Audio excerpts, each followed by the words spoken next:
Honorable Taiwo Olukemi Oluga was born on 20th June 1975 at Oremeta Compound in Okeofa Street, Gbogan, Osun State. She started her elementary education at St. Louis, Gbogan, and completed it at AUD Akinfenwa, Iwo, Osun State in the year 1982. Honorable Taiwo Oluga was part of the Rural Development Board members, Ministry of Water Resources, Rural Development and Community Affairs, Osun State between 2013 and 2014. She was appointed as board member of the Osun State Library in 2014 and was also appointed as special advisor to the governor in Osun State on culture and tourism between 2017 and 2018, a position she held until she was elected as honorable representing Ayedade Irewole Ishokan Federal Constituency. I am Representative Taiwo Olukemi Oluga. By the grace of God, I speak for all the people, the peaceful people of Irewole Ayedade Ishokan Federal Constituency in Osun State, and with the support of Mr. Speaker, Right Honorable Femi Gbajabiamila, I chair the committee Women in Parliament for this night's National Assembly. I have quite a number of role models that I look up onto. I got inspired as far back as like 2 decades ago, actually. I was watching television, then the Osun State, they were still together as a state, BCOS, Broadcasting Corporation of Oyo State. And I watched this wonderful big sister that I highly like. She was commissioner, one of the commissioner at the cabinet then. And something told me that you can do it. You can be at that seat. And it was just like 2-3 minutes as if I was in transit. And I said, okay, since then, I started channeling my look up to people like Senator Oluremi Tinubu and so on and so forth. So after my NYSC service, there's this instinct that I always have, helping my people. And I think when I hear the testimony of politicians, I think the only office that can help you to really go around your people, especially those at the grassroots, is being in position of authority and being in politics. So after my NYSC service at year 2000, I started the meeting. Gradually, before I know it, I became a board member in my state at the Board of Water Resources. Not quite long with my efforts, I became the special advisor to Governor Aregbesola, now Minister for Interior in our country, Nigeria. I became the special advisor and a cabinet member, because some special advisor may not make cabinet member. So I was part of the highest decision body making in my state. And before the tenure of Governor Aregbesola in 2018-2019, I got my ticket to be here. It was keenly contested for, because I contested among, our politics at this part of the country is not feminist, so it was a tug of war. But by the grace of God and the support of my leaders and my constituent, I got the ticket, and the rest is the story. Here we are today. And I must at this junction thank all my constituents, my leader, especially the sitting governor, Governor Isiaka Gboyega Oyetola, for believing in me and my constituent, especially for appreciating the little I've been able to do in less than 2 years that we got to this seat. There are enormous challenges, and life itself is a challenge. So, but I am not distracted. I'm of the school of thoughts that life itself is a challenge, and it won't give you unless you demand and you work and you move and you are focused. So quite a number of them. Number one, the stigmatization. A woman in politics, all kind of things they will say, all kind of, and so on and so forth. And when it comes to your fellow women to support you and other issues and so on and so forth, there are many. But most importantly, because I am determined, and it is not for myself alone. I see it as a call, see it as a service to humanity, that I really want to help my people. I really want to give them dividend of democracy, that I must be there. So I didn't even look at all the challenges. I didn't even give attention to them. I was just concentrated, moving around, doing my campaign. And I must say, because I believe my constituent will be working, even before the guidelines of the party, because I contested under the All Progressive Congress. Once I got the ticket, I formed my campaign team with my people, personal one, and we started moving. My party in my local government and my state, because of the uniqueness and some happenings, we couldn't move around until like 3 weeks to our election. Before my party could even rose to the challenge of moving around from door to door, from community to community, I have toured around everywhere with my own personal campaign team. We have moved on. So when it was time for them that we were moving together, by the time we get to this community, they will say, "Ah, Honorable, she has been here with our people. Yes, we're going to give her a vote. We like her the way she talks." And I told them, the problem, and most importantly the challenges my people they were complaining of, generally not only in my constituency, is that the gap between the electorate and the person they elected after the election is always very wide. And I told them that I'm going to bridge the gap. For example, I have my phone number, the one that I've been using before I got to this office. And since I got to this office, I've not changed my phone. And even after I leave this office, because I'm a kind of person, I can't handle 2 phones. Yes, I have just one line, one mobile line before I got to this office. Now that I'm in office, even after leaving the office, I'm still going to maintain my line. It tells you that it's only a committed person.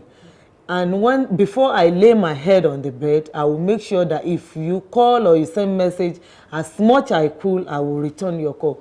And this has gladdened the heart of my constituent. As we speak, if you go to my constituency, the cry and the shout, the normal political atmosphere is ganging up. Yet here I am, because the needful has been done at home, and I have capable hands handling things for me, and I am not agitated.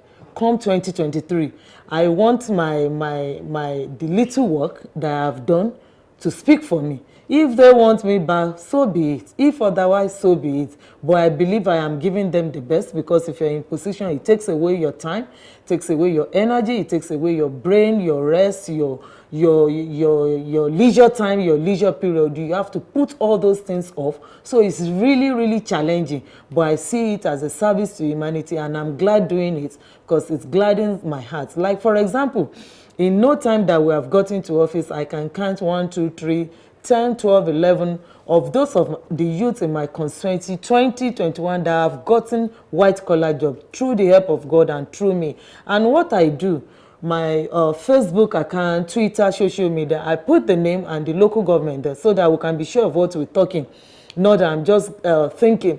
And whatever I do, the training and with startup program for those that are not really educated, I've had a lot of that we do, and it's there, record is there. And for my women especially, it will interest you that I went as low as buying drums, as buying pumping machine for those that are into production of red oil, because they don't really need money. They need instrument to work. They need instrument to produce, so that, and nobody is giving them attention. You will wonder that some people came and they say, a federal honorable buying drums. I sent some people, they came in loads of them, thousands of them, give them pumping machines, so that their production, they make it locally. So all this, and for those that are selling little things, I've had a quite number of programs for them in collaboration with NDE. I've moved around for my concern, my women. They came, trained them, give them startup money, including myself, added to it, and so on and so forth. And the major empowerment, yes, giving back to the people that everybody is expecting. You know, the kind of politics we practice is immediate benefits. We are used to that. It's only with time that the narrative may change in Nigeria. So in December 6th, precisely, I had a mega one. Until tomorrow, they are still, I'm sure they are listening to me. They are still talking about it.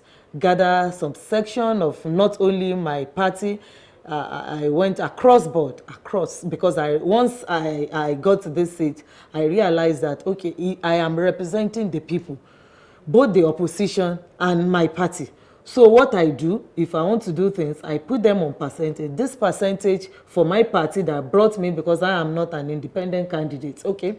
At the same time, I represent the entire people of that. So I give certain percentage to them to call the artisans. When you call the hairdressers, for example, you can't say, no, you are my party, you are not my party, no. So I give to them what I have, call the market women, for example, and so on and so forth. So best to my own ability, some of the activities that we have done. And when you come to education, as we speak, by next week, by the grace of God, I will be commissioning a three block of classroom in Ishokon local government that has just been completed, furnished with an office. Statutorily, the reason why I'm here is to move motions and bills that will benefit my constituency. And by the special grace of God, I must say it, all glory belongs to God, that I am among the first 5 female new member, I don't want to say the exact number, that have raised the highest number of bills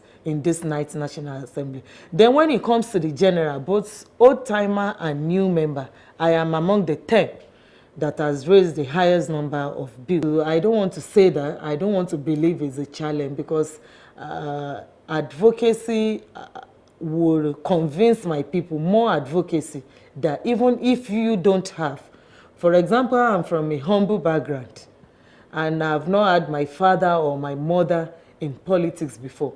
So if you even go by that one, I'm not supposed to be here. If you want to measure it, that it's only those that have the money, quote and unquote, that are on this seat. No.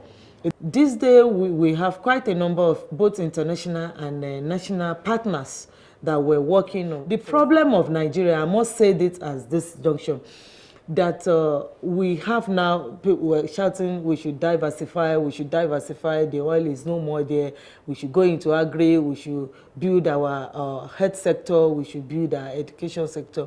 I must say that if we're going to solve this, we must diversify in bringing more women on board. Solving problem of post-COVID, that we are, how to cope with COVID, how to build our economy. There's no way Nigeria will get out of this problem without bringing, not because we are women, but because we have ability, we have capability, we have what it takes.